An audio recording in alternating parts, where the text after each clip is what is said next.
Convoy of 18-wheelers stretching bumper to bumper from the Ambassador Bridge in Detroit all the way back to Toledo, Ohio.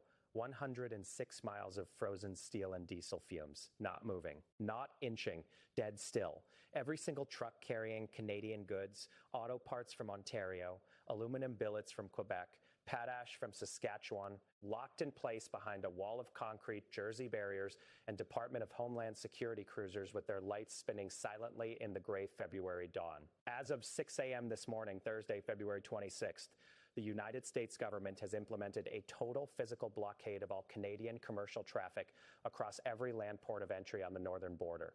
Every single one, all 119 official crossings from Blaine, Washington to Madawaska, Maine, sealed shut to Canadian freight. Not slowed, not inspected and delayed. Sealed. For the first time since the border was demilitarized in 1817, under the Rush-Bagot Agreement, the 49th parallel is not a line on a map. It is a barricade. Ottawa is not responding with words this time. Sources inside the Privy Council office describe the mood as cold, focused, and operational. We are talking about the most aggressive economic escalation between two Western democracies since the Suez Crisis. We are talking about $1.1 trillion in annual trade being physically strangled at the choke point. We are talking about 37,000 commercial trucks per day that normally cross that border now parked on highway shoulders across 6 American states. We are talking about the big three automakers, Ford, General Motors, and Stellantis, issuing emergency shutdown notices to 23 assembly plants in Michigan, Ohio, and Kentucky because the just-in-time parts pipeline from Ontario has been severed like an artery cut with a scalpel. Prime Minister Carney, already elevated to wartime political status after the embassy recall 2 weeks ago, now faces a provocation that sources inside his government describe as an act of siege. In this special report, we are going to break down exactly why the White House ordered the physical closure of the border. We are going to explain the automotive apocalypse unfolding right now across the American Midwest. We are going to reveal the emergency NATO session that has been called in Brussels, and we are going to answer the question that no one in Washington seems willing to ask. What happens when you blockade your own supply chain? Settle in. The American economy just shot itself in the kneecap and handed the gun to its enemy.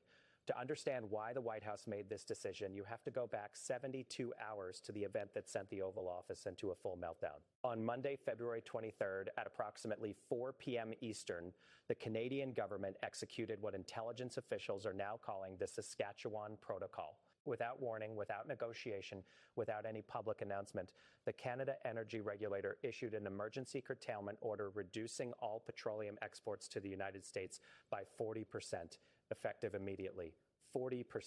1.56 million barrels per day simply vanished from the North American supply chain between Saturday evening and Sunday morning. The mechanism was elegant in its brutality. Canada did not embargo oil. That would violate trade agreements. Instead, Ottawa invoked a provision under the Canadian Energy Regulator Act, allowing curtailment for reasons of domestic energy security. The legal rationale argued that the ongoing American asset freeze under EPA constituted a threat to Canada's ability to secure payment for energy exports. In other words, Canada told the United States, you froze our money, so we cannot trust you to pay for our oil, so we are keeping it. Technically legal, strategically devastating. You installed this? Even had a few screws left over. If it's important, it's not. Here is what happened next. West Texas Intermediate crude, which had been trading at $92 a barrel on Friday, opened the futures market Sunday night at $114. By Monday morning, it had hit $126. By Monday close, $131 per barrel, a 42% increase in 72 hours. Gasoline prices in the Midwest spiked past $5 a gallon in Illinois, Michigan, and Minnesota by Monday afternoon. In North Dakota, where Canadian crude feeds directly into the refinery at Mandan, diesel hit $6.20. Farmers who need that diesel for spring planting are now staring at fuel costs that will bankrupt their operations before a single seed goes into the ground. The White House response was not strategic, it was visceral. According to sources inside the National Security Council, President Trump convened an emergency meeting at 8 p.m. Monday night in the Situation Room. The meeting lasted 4 hours. His opening statement, relayed by 3 separate officials, was, and I quote, "Shut the border. All of it. Nothing gets in, nothing gets out. They want a war, they have got a war." The legal mechanism was IEPA again, the same statute used to freeze Canadian bond holdings, now expanded to authorize the physical interdiction of commercial traffic. The executive order, signed at 2 a.m. Tuesday morning, designates Canadian trade practices as an ongoing threat to American economic security and authorizes Customs and Border Protection to suspend all commercial freight at northern crossings until further notice. Personal travel technically still permitted, but enhanced screening has turned every crossing into a 4-hour ordeal. The Peace Bridge in Buffalo, which normally processes 12,000 passenger vehicles per day, processed 316 by noon. Now let us talk about what this blockade actually does to the American economy. The United States-Canada automotive supply chain is not a trade relationship. It is a single integrated production system. A typical car assembled in Michigan crosses the border 6 times during manufacturing. Engine blocks from St. Catharines, transmissions from Windsor, wiring harnesses from Guelph. This is one factory spread across 2 countries. When those trucks stopped, every component stopped. Ford issued an emergency bulletin announcing indefinite suspension of F-150 production at Dearborn. The F-150 is the best-selling vehicle in America for 47 consecutive years. General Motors shut down Flint Assembly, Lansing Delta Township, and Spring Hill. Tennessee's closed Windsor Assembly and Sterling Heights. Combined, these closures affect 68,000 auto workers. The UAW issued a statement calling the border closure a direct attack on American manufacturing workers by their own government. UAW President Shawn Fain went on CNN and said, "The president just laid off more auto workers in one morning than the entire 2008 financial crisis did in 6 months. He is not wrong. But the automotive sector is just the most visible casualty. Pharmaceuticals. 11% of all prescription drugs consumed in the United States transit through Canada. Apotex, the largest Canadian generic manufacturer, supplies metformin to 6 million American diabetics and amoxicillin to pediatric clinics nationwide. Their shipments are sitting in trucks on the Canadian side of the Thousand Islands Bridge right now, going nowhere. The FDA issued an emergency memo warning of critical drug shortages within 7 to 14 days. Agriculture. Canada supplies 60% of America's potash. Spring planting begins in the northern plains in less than a month.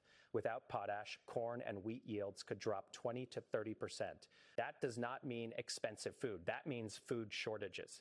In America, in 2000-2006, lumber, the housing market depends on Canadian softwood for 31% of supply. The National Association of Home Builders estimated this morning that the blockade will add $14,000 to the cost of a new home. Housing starts already at their lowest since 2011 are expected to fall another 20%. Now, here is what Canada did at 11 a.m. this morning. This is where the crisis becomes a confrontation. Prime Minister Carney addressed the nation from the House of Commons. No notes, no teleprompter. 7 minutes of cold, controlled fury from a man who spent his career managing financial crises. He said 3 things that matter. First, Canada is invoking Article 4 consultations under the North Atlantic Treaty. Not Article 5, the Mutual Defense Clause, but the consultation mechanism that allows any NATO member to request emergency deliberations when its security is threatened. This has only been invoked 5 times in NATO history. Turkey during the Iraq War, Poland and the Baltics after Crimea. Canada is now invoking it against the United States. The legal filing argues that the physical blockade constitutes economic coercion equivalent to a partial siege. NATO has scheduled an emergency session for Wednesday morning. Every ambassador has been recalled from leave. The Secretary General called the situation unprecedented and deeply concerning. Second, Carney announced the full activation of the Canadian Economic Sovereignty Act, emergency legislation passed by Parliament last week with support from all 4 major parties. This act grants extraordinary powers, the authority to redirect all energy exports to alternative markets, the authority to seize American-owned assets on Canadian soil deemed strategic, the authority to suspend American intellectual property protections within Canadian jurisdiction.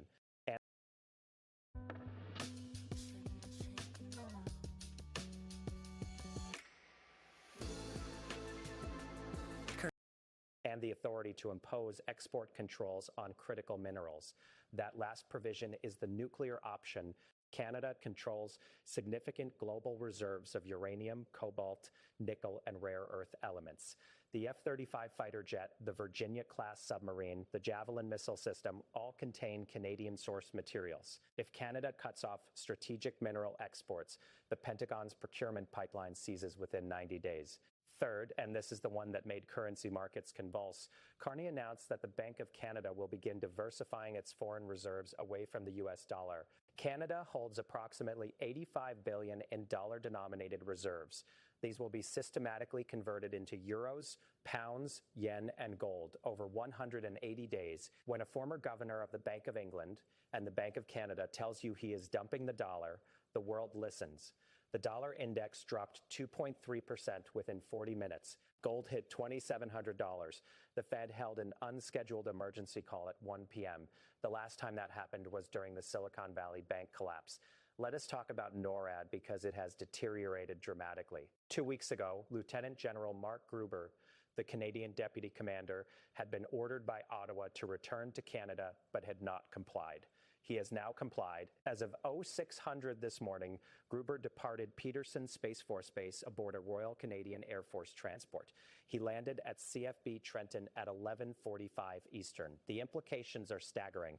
The Canadian deputy commander controls all air defense operations across 9.98 million square kilometers of Canadian airspace, the airspace that Russian bombers and hypersonic glide vehicles would transit on their way to American targets. With Gruber gone, that command link is severed. Canadian Forces personnel at NORAD have been placed under National Command Authority, meaning they report to the Canadian Chief of Defense Staff, not to the American NORAD commander. General Gregory Guillot, the American four-star commanding NORAD, held a 3-minute press conference. He said the command remains fully operational. He did not take questions. Sources inside the Pentagon say his private assessment was considerably less reassuring. The phrase relayed by 2 defense officials was, "We are flying blind over the Arctic." And the Arctic is where this gets terrifying. Russian activity has increased markedly. NORAD detected 4 Tu-160 Blackjack strategic bombers patrolling along northern Siberia on Sunday. 2 Yasin-class attack submarines were tracked transiting the Barents Sea on Monday. This morning, a Russian satellite launched from Plesetsk was detected maneuvering into an orbit consistent with reconnaissance of North American early warning installations. Russia is not preparing an attack, but they are probing the seam. They are measuring the gap. This is what adversaries do when alliances fracture. They do not invade, they exploit.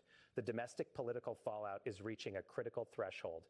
The Republican caucus is splitting along 3 lines. The MAGA core supports the blockade.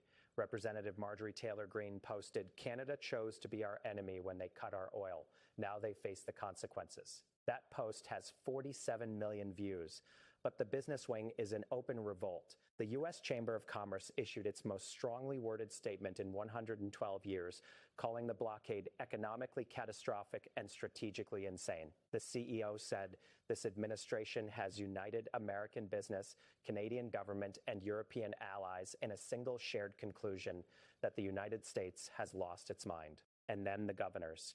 This is where the constitutional dimension explodes. The governor of Michigan issued an executive order directing the Michigan National Guard to facilitate movement of essential goods across the border in defiance of the federal blockade. The governor of Minnesota issued a similar order. The governor of New York announced she is exploring emergency power purchase agreements directly with Hydro-Quebec, bypassing Washington entirely. 3 governors in direct defiance of a presidential executive order. The last time that happened was the desegregation crisis of 1957. The White House was asked whether the president would override the governors. The press secretary did not answer. That non-answer is more frightening than any threat. The financial markets have fully internalized the crisis. The Dow dropped 1,700 points today. The S&P is down 6.3%. The NASDAQ down 7.1%. Combined with previous losses from the Japan bond crisis and tariff chaos, the American stock market has lost $11.4 trillion in market capitalization since January. The average 401k has lost 31%. For a 60-year-old planning to retire in 5 years, that is not a correction. That is the evaporation of a decade of savings. Treasury yields spiked to 5.9% before Fed intervention pulled them back. Credit default swaps on major banks have tripled since January. The cost of insuring against a U.S. government default has reached levels normally associated with countries like Brazil. The dollar's reserve currency status, America's single greatest economic advantage since 1945, is being openly questioned from Frankfurt to Tokyo to Beijing. And this is where every American should be paying attention.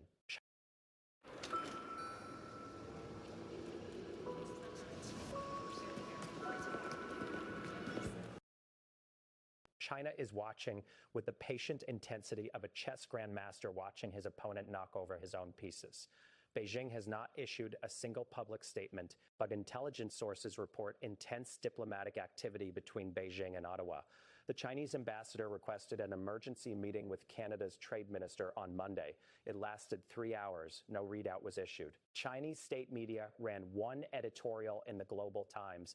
The headline was, "America Eats Its Own." It argued that the crisis demonstrates the fundamental instability of the American-led order and suggested that middle powers like Canada would find more reliable partnerships within multilateral institutions, where China plays an increasingly central role. If Canada pivots even partially toward China, the geopolitical consequences are almost too severe to calculate. Canadian rare earths flowing to Chinese processors instead of American defense contractors. Chinese investment replacing American capital in Canadian energy infrastructure. A Chinese naval presence in the Arctic, facilitated by a Canada that no longer sees the United States as a partner. This is not speculation. This is the logical endpoint of the current trajectory. Alliances are not permanent. They are maintained through trust, and trust once broken does not heal on command. So where does this end? The honest answer is nobody knows. The diplomatic channels, the back-channel communications, the shared institutions, all systematically dismantled over the past 6 weeks. The ambassadors are gone. NORAD is fractured. The border is sealed. Legal disputes filed in 3 international courts. There is no forum left in which these countries are talking as allies. They are communicating through lawyers, through tariffs, and through the cold language of economic warfare. One senior State Department official told the Washington Post this afternoon, "We have lost Canada, not for a week, not for a negotiating cycle. We have lost them, and we do not have a plan to get them back. Here is what you need to watch. Watch the NATO session Wednesday. If the alliance formally censures the United States, it will be the first time in 76 years that NATO has rebuked its founding member. Watch the oil price." If WTI breaks $140, the White House will face pressure to release the Strategic Petroleum Reserve. But as we reported, the SPR cannot replace Canadian heavy crude. The refineries are not built for it. Watch Michigan. If the governor follows through and National Guard units escort trucks across the border, the president faces an impossible choice: back down or send federal forces to stop an American governor from keeping her state alive. Watch Beijing. If a Chinese trade delegation arrives in Ottawa this week, the strategic landscape of the 21st century shifts permanently. The flagpoles on Pennsylvania Avenue are still bare. The Ambassador Bridge is still blocked. The NORAD command chair is empty. And somewhere over the Arctic, a Russian reconnaissance satellite is passing silently overhead, photographing the gap in the shield that has protected this continent for 68 years. The president promised to put America first. Instead, he has put America alone. And alone in a world of rising powers and nuclear-armed adversaries probing your defenses is not a strategy. It is a death sentence. Subscribe. Stay close, because by the time the trucks start moving again, if they start moving again, the map of the Western world will have been redrawn, and the country that redrew it will not be Russia. It will not be China. It will be the United States of America turning its back on the only neighbor that ever stood beside it without being asked. The border is silent, the phones are dead, the alliance is broken. And the history books will not be kind to this chapter, because this chapter is being written right now. All right, look, I don't know who needs to hear this, but my man just tried that new 100 milligram generic Viagra for only 87 cents a pop from